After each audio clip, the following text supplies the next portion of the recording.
Et bonjour à tous, ravi de vous retrouver pour l'émission du lundi 30 janvier 2023. On se retrouve avec un BTC en léger positif de plus 2%, 23 650 ce matin, 8h30 que j'enregistre l'émission. 1630 $ pour Ethereum qui suit à peu de choses près. Hier, il avait l'air de vouloir pousser un tout petit peu plus à la réouverture du futur CME, mais pour l'instant, c'est un peu timide.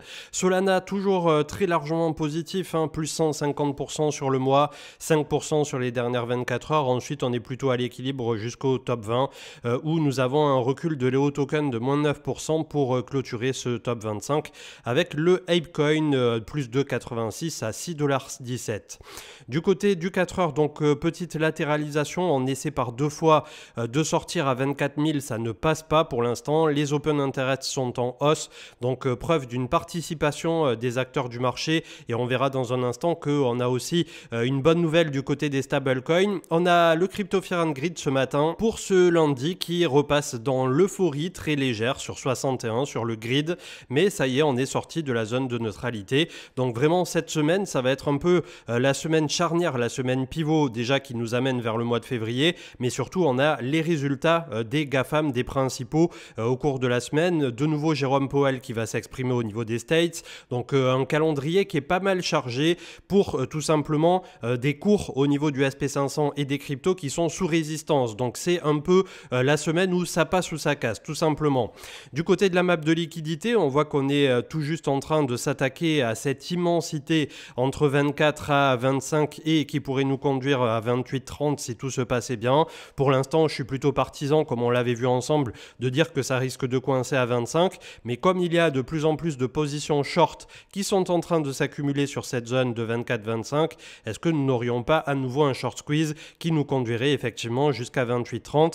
Et là ensuite on aura un retracement, je pense, un peu plus profond au niveau du marché crypto qui laisserait un peu cette pression redescendre. Au niveau des news, avec une Folded qui met en avant que la prochaine décision pour un ETF spot pour Van Eck au niveau du BTC, et c'est la SEC qui se prononcera, le gendarme de la bourse américaine, sera tout simplement due pour le 10 mars 2023. Donc vous avez ici à l'écran l'intégralité de tout ce qui est en cours pour tout ce qui est ETF, et sachant qu'à ce jour on n'en a aucun qui a été validé en dehors des futurs, donc c'est-à-dire au spot, au comptant. Les stablecoins, comme je vous disais à l'instant avec Game of Trade, plutôt une bonne nouvelle puisqu'ils sont en train d'être déployés sur le mouvement qui est en cours. Enfin, un peu moins d'USD et un peu plus de Bitcoin, j'ai envie de dire. On va voir ce que ça donnera là aussi, si ça sera un mouvement, on va dire, qui sera temporaire ou suivi au travers du temps, mais on a bel et bien eu enfin une réaction sur la zone des 16 à 23-24 000 que nous sommes en train de travailler. Vendredi dernier, les marchés qui ont clôturé dans le vert, donc au niveau du SP500, avec des résultats qui sont très largement plutôt positifs. On va voir si ça confirme ou non cette semaine avec un SP500 qui avait tendance à flirter avec les 4000-4050 points. L'administration Biden qui fait de la régulation crypto une priorité suite aux déroutes consécutives de Terra UST et FTX en 2022. C'est un peu agressif, donc c'est une build qui est fournie ici sur whitehouse.gov. Je vous invite à aller le consulter, tout simplement pour dire que voilà, ils ne peuvent plus se permettre de laisser un peu comme ça dans la nature tout ce qui a attrait de près ou de loin à l'univers blockchain crypto. Donc c'est plutôt intéressant à lire, mais c'est une régulation qui, une fois de plus, au niveau des textes, ne va pas franchement dans le sens de l'utilisateur.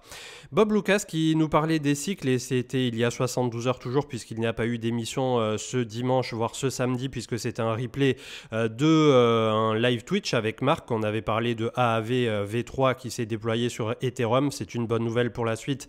Et l'arrivée du stablecoin à venir GHO, le Go. En tout cas, pour revenir à nos moutons, on serait au milieu de ce cycle de 60 jours à court terme, court moyen terme pour Bitcoin. ETH qui lui paraît plutôt intéressant, et on pourrait là aussi échouer selon lui entre 28 000 pour Bitcoin et autour de 2000, 1009 pour Ethereum, et c'est tout à fait les targets que j'avais en tête. Donc comme d'habitude, je suis plutôt content quand il y a des vieux de la vieille comme lui qui ont le même raisonnement. C'est pas que ça me conforte dans un quelconque biais, ça me démontre juste que de mon côté, au travers du temps, j'acquiers une certaine expérience qui me permet petit à petit d'être à peu près dans les clous d'un consensus de personnes qui ont bien plus d'expérience que moi, puisque Bob Lucas Lucas, comme je vous l'avais dit une ou deux fois, c'est une personne qui a la cinquantaine et qui a bien 15-20 ans de trading, investissement dans les pattes. Income Sharks avec le coin de Coinbase qui est up depuis que Jim Cramer disait que c'était de la grosse dub au niveau US de plus 80%. Donc lui, c'est un peu Jim Cramer, le commentateur phare aux States par rapport à la CNBC sur le côté investissement, voilà, finance. Et globalement, la plupart du temps, quand il dit quelque chose, c'est à peu près l'inverse qu'il faut faire. Une fois de plus, ça n'a pas dénoté. On avait Game of Trade qui nous faisait un petit trade où finalement la dumb money est rentrée un peu tardivement sur le marché, et notamment les 4000 et quelques points pour le SP500. C'est un peu pareil maintenant au niveau des cryptos, avec tout le monde qui va shorter soit tardivement ou un peu trop tôt selon comment on se place, ou les personnes qui vont se réintéresser au Bitcoin quand il sera à 25-30 000, voire 40 plus tard, et qui de nouveau auront un mini top local de marché. Donc il a fait un petit trade ici où globalement il pense que tout cet argent qui est rentré un peu tardivement va se faire punir avec des gens qui, comme d'habitude, arrivent un peu après la guerre. On va voir là aussi ce que ça va donner, mais j'ai trouvé ce trade suffisamment, plutôt pertinent pour vous le partager et surtout pour nous rappeler que le marché n'est jamais là pour faire gagner la majorité. Donc faites attention à vous, quand bien même on a un début 2023 en fanfare. Valkyrie Funds qui nous proposait donc le monthly autour du Bitcoin avec les retours historiques statistiques en fonction tout simplement des débuts d'année par rapport à ce BTC donc qui nous a fait un rallye d'une bonne quarantaine de %, et on peut voir donc les retours au travers du temps en fonction de ces zones qu'on avait déjà traversées par le passé, que ce soit en 2014, 2017, 2019, 2020, 2021 et enfin 2023 avec un début d'année donc d'une quarantaine de % sur le Bitcoin. Dave the Wave avec toujours autant d'optimisme et d'enthousiasme. C'est vrai qu'il avait call plutôt longtemps à l'avance, le bougre, pour tout simplement ce point bas de marché. Le top de marché, lui, il pensait qu'il serait au premier top autour de 60 000 de souvenirs. Au final, c'est plus ou moins ce qu'on a fait. On a eu la réciproque à 70, tandis que le MACD et le RSI étaient en train de s'éclater. Donc on sentait que voilà, ça tiendrait pas des masses. Mais globalement, là, par rapport au point bas, premier rebond qui est en cours de type début 2019. Est-ce que ça va réussir à pousser un peu plus haut, venir chercher du 30 à 40 000? Je reste extrêmement dubitatif quant à cette zone, comme vous le savez, de 25 à 28-29. Avax qui pourrait break selon Decentrader et chercher autour de 26 $ par rapport aux poches de liquidité disponibles. On a le short term holder qui tout simplement est en train de remonter au niveau du Bitcoin. Donc ça aussi, c'est plutôt une bonne nouvelle, que ça soit à court terme ou au long terme, puisque globalement, on voit que par le passé, c'est ce qui nous a donné cette énorme déviation de prix, le point bas de marché. Donc, sans trop vouloir m'avancer, je pense qu'effectivement, il y a de grandes chances désormais, au vu du déroulement de prix sur janvier 2023, que 15 500 ait été notre point bas sur Bitcoin. Mais il y a quelque chose malgré tout qui me dit attention pour 2023, puisque on n'est toujours pas complètement sorti du sable du côté des États-Unis, quand bien même le point d'inflation dur est derrière nous. Et c'est vrai qu'il y a pas mal de personnes qui ont mis en avant pas mal de tableaux, preuves à l'appui, data à l'appui. Donc moi, je me base aussi sur le factuel. Je ne suis pas là pour défendre X ou Y scénario si ça n'est pas appuyé par du factuel.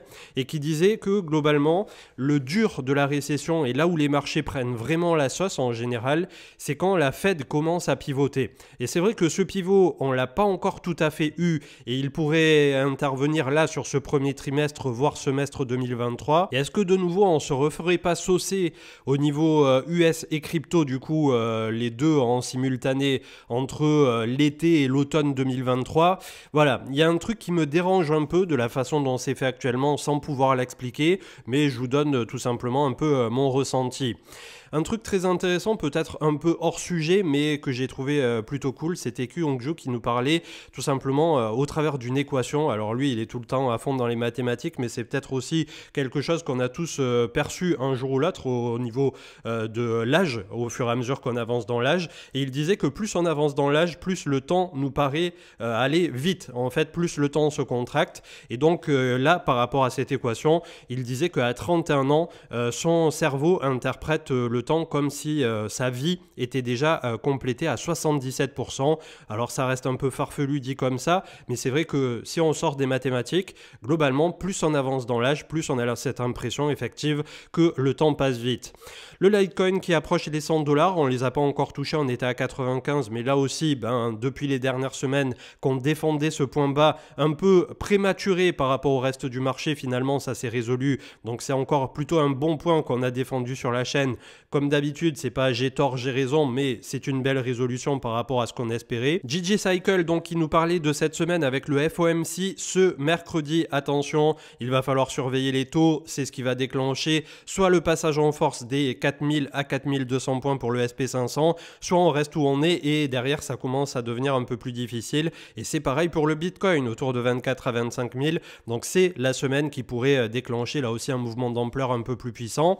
On terminera donc avec quelques petites infos du côté de Decentrader et le ratio long-short par rapport au Bitcoin, les open interest qui sont au plus haut de avant le crash de FTX. Donc globalement ça, c'est aussi annonciateur d'un énorme mouvement de volatilité au niveau du marché crypto. Est-ce que les shorts se font punir, ceux qui sont vraiment en train de défendre les 24 000 et on part à 25 à 28, 29 quasi en ligne droite comme on a fait de 16 à 23 tout simplement, ou est-ce que ils ont tellement bien bétonné la position que pour les acheteurs institutionnels c'est plus intéressant d'acheter sur la zone, ils remportent la partie et on retrouve à nouveau un Bitcoin autour de 20 à 21 000 $. C'est ça la question à court terme. Donc un résumé supplémentaire en plus du FOMC mercredi, on aura pas mal d'autres chiffres, que ça soit sur vendredi, même jeudi, et donc le Bitcoin et SP500 qui sont plus alignés que jamais sous la trend baissière ici long terme. Donc c'est quelque chose où au niveau du point pivot pour le marché crypto, 25 000, je vous le martèle depuis quelques temps, mais premièrement c'est vraiment pas une mince affaire et deuxièmement si on pète les 25 pour s'installer entre 25 et 30, là on pourra commencer à parler une autre musique quant au déroulement de 2023. Ça serait vraiment quelque chose de bien plus appuyé, je pense, techniquement parlant, pour nous permettre par la suite, pourquoi pas, si toujours on n'a pas un scénario de type pivot slash récession slash fin d'année difficile, on pourrait parler, si on s'installe entre 25 et 30, des 40 000 pour d'ici à fin 2023, premier trimestre 2024 grand max, avec le halving qui devrait intervenir donc autour de fin mars 2024 comme vous le savez. Au niveau des résultats des entreprises et des actions américaines, donc pour clôturer, on aura Meta ce mercredi et jeudi Apple, Amazon, Google au niveau de leurs earnings, donc ça risque de bouger entre justement mercredi et jeudi. Le crypto total donc qui nous offre d'un point de vue de la configuration technique ici pour ceux à qui ça parle, sinon vous vous en foutez, les trois soldats blancs, donc globalement c'est trois bougies comme ça qui remontent si je dis pas de bêtises dans une énorme bougie impulsive baissière. Donc j'ai pas re-regardé avant de faire l'émission, n'hésitez pas à aller taper sur Google Free White Soldiers, je pourrais le faire en même temps que je vous en parle ici, mais c'est aussi souvent ce que je dis, de faire le petit effort de votre côté. Si là je vous fais la lecture, vous avez l'information immédiatement et vous n'allez pas forcément vous y intéresser. Si je vous dis à quoi ça correspond et d'aller faire la petite démarche, la personne qui va faire la démarche, elle va aller sur Zone Bourse, sur ABC Bourse, elle va voir cette figure chartiste qui est un truc un peu plus avancé et potentiellement tomber sur des trucs un peu plus basiques, commencer à s'intéresser au domaine. Donc c'est pour ça que des fois, je ne sais pas si de votre côté c'est perçu un peu comme quelque chose de frustrant quand je vous demande quelque part d'aller faire la démarche vous-même, mais c'est aussi un peu le côté éducationnel de la chaîne où vraiment j'essaie de vous donner des pistes de réflexion pour vous amener ensuite à vous-même découvrir des terrains qu'il faut absolument découvrir soi-même et pas juste du blabla comme ça sur une chaîne YouTube. Donc j'espère que c'est clair pour tout le monde. Donc autour de 1023 milliards ce matin, les 1140 qui nous tendent les bras avec la moyenne mobile 50 si jamais ça passe. Le crypto total des Alpes pareil sous un énorme pivot des 580 à 600 milliards. On aurait la moyenne mobile 50 autour de 652 et les ex-points hauts ici autour de 700 milliards tout rond comme on l'avait vu bon nombre de fois. Le BTC en futur CME qui nous refait un petit gap ici autour de 23 300. On a la moyenne mobile 50 et la moyenne mobile 200 qui définitivement vont croiser à la baisse sous une petite semaine. Donc attention aussi pour ce Death Cross hebdo qui malgré tout vient contrecarrer un Golden Cross journalier. On s'y retrouve plus au bout d'un moment. 21 650 pour Bitcoin, donc on est vraiment à quelques jours près désormais. On a le RSI qui est en train de fléchir un peu ici. À voir si on ne revient pas s'appuyer légèrement plus bas autour de 21 500 ici à court terme, si jamais le marché US ne nous donnait pas de bonnes nouvelles. Le CAC 40 ce matin qui continue dans le vert, donc semaine dernière indécision, semaine suivante on continue de pousser. On a le RSI qui est aux portes du surachat, pas très loin des ex-points hauts, donc globalement en ce moment il y a aussi ce narratif, je ne sais pas s'il est réel ou non, que les États-Unis avec les yeux rivés vers l'Europe et vers la France notamment, portés par le secteur du luxe avec LVMH. Ethereum 1626, donc là aussi on a pas mal de plafonds au-dessus de la tête, 1780 suivi des $2000. Si jamais on s'affranchit de cette zone avec un peu de panache, ça peut pousser très vite et très fort pour Ether, mais pour l'instant on l'a vu sur le ratio Ethereum Bitcoin, c'est plutôt au pas derrière Bitcoin, et c'est Bitcoin qui fait sa loi à court terme. DXY qui est en train de latéraliser depuis 3 semaines au niveau du dollar, donc attention au rebond du dollar qui là aussi pourrait nous coller malheureusement là où nous nous trouvons à court terme, et c'est ce qui me fait aussi être un peu dubitatif à court terme quant à la pérennité du mouvement haussier. LTC qui arrive sur zone des $100, on l'avait identifié depuis très longtemps. Je suis plutôt content quand ça se déroule comme ça, vous vous en doutez. On a la moyenne mobile 200 qui est pile poil alignée avec cette énorme résistance autour de $100 symbolique. La Bitcoin dominance qui ne se laisse pas faire, 44,55 ce matin. Est-ce que le mouvement est fini du côté de Bitcoin? Je ne pense pas. Est-ce que si Bitcoin retrace, la Bitcoin dominance risque de remonter avec lui et les altcoins de prendre double tarif? C'est aussi une possibilité. Je repasse pas sur Coinbase qui nous a imprimé 16% semaine dernière, 11% du côté de Tesla qui avait bottom à $100 pour rappel, donc on est à 78% pour ceux qui ont chopé le point bas parfait. Je suis autour de plus 50% sur ma position pour Tesla. Ce que je holdais de coin, je crois que désormais je suis à moins 22% approximativement pour ceux que j'avais rentré trop tôt, puisque pour rappel j'en avais sorti une partie en positif en faisant un peu de revenge trading, la chose à ne surtout pas faire bien évidemment du côté de Coinbase pour tout simplement me refaire, parce que je savais que j'en étais capable et que je pouvais me le permettre. Donc comme d'habitude, je vous donne aussi les solutions de votre côté pour tout simplement vous en sortir, et surtout les choses à ne pas faire. C'est pas pour autant que quand de mon côté je fais quelque chose qu'il ne faut pas faire ou que je me fail sur Coinbase comme ça a été fait en rentrant trop tôt, qu'on n'en parle plus derrière, donc avec plaisir. Et je voulais terminer l'émission ici avec Biconomy qui nous a fait donc son point bas récent par 2 fois autour de 25 centimes. On est déjà de retour à 43. On s'est affranchi les 2 dernières semaines du point pivot ici à 34 centimes avec la moyenne mobile 20. Je pense désormais qu'il aura la force et le courage, je l'espère, de pousser jusqu'à 60 centimes où nous attendra par la suite la moyenne mobile 50. Biconomy qui là aussi a été introduit en novembre 2021 et n'a connu quasiment que le bear market, alors que c'était un projet extrêmement ambitieux sur le papier. On est un peu dans le domaine de l'interopérabilité de type Axelar, et que ça avait été listé et même fundé, si je dis pas de bêtises derrière. Quand je dis fundé, c'est-à-dire il y a eu de l'argent de Vitsi au niveau de la seed par rapport au financement primaire, par rapport à Coinbase Venture, et donc le Biconomy était immédiatement sur Coinbase. Donc ça en faisait un cocktail parfait ce token pour performer, sauf que mauvais endroit, mauvais moment. Il se prend son moins 90, je suppose, moins 95 sans le mesurer, comme tous les alts faiblement capitalisés. Et là on a un petit quelque chose qui est en train de se passer de ce côté-là. Alors comme d'habitude, voilà, ça reste de la faible capitalisation. On ne sait pas ce que ça peut donner pour la suite. C'est pareil pour Axelar. Ça sera pareil s'il y a un token Starknet. Ça sera pareil pour Celestia quand il y aura un token Celestia ou que sais-je. Mais globalement, c'est vrai que c'est aussi potentiellement sur ces trucs qui n'ont pas connu le bull run où on peut peut-être plus tard venir chercher une performance un peu plus importante que sur Bitcoin ou sur Ethereum. Un BLX donc qui a clôturé la semaine à 23 750 précisément, juste en dessous de l'énorme cluster des 25 000. On veut, comme au rugby, marquer la transformation désormais, y aller vraiment, pousser, avoir cette envie et imprimer, pourquoi pas, 1 ou 2 semaines de hausse supplémentaire consécutive au niveau du marché crypto. L'idéal serait de repasser, comme vous le comprenez très bien, au-dessus des 25 000. Pourquoi pas aller taper les 28-29 pour effacer la poche de liquidité qu'on voit très bien sur la map de Descent Trader en début d'émission. Revenir s'appuyer autour de 25 000, ça serait du luxe, mais on peut même venir travailler entre 20 et 25 par la suite. Et là, ça nous permettrait de pourquoi pas, si jamais du côté du marché américain ça continue de se passer bien, viser pour la fin d'année, début d'année 2024, 30 à 40 000 $ sur Bitcoin.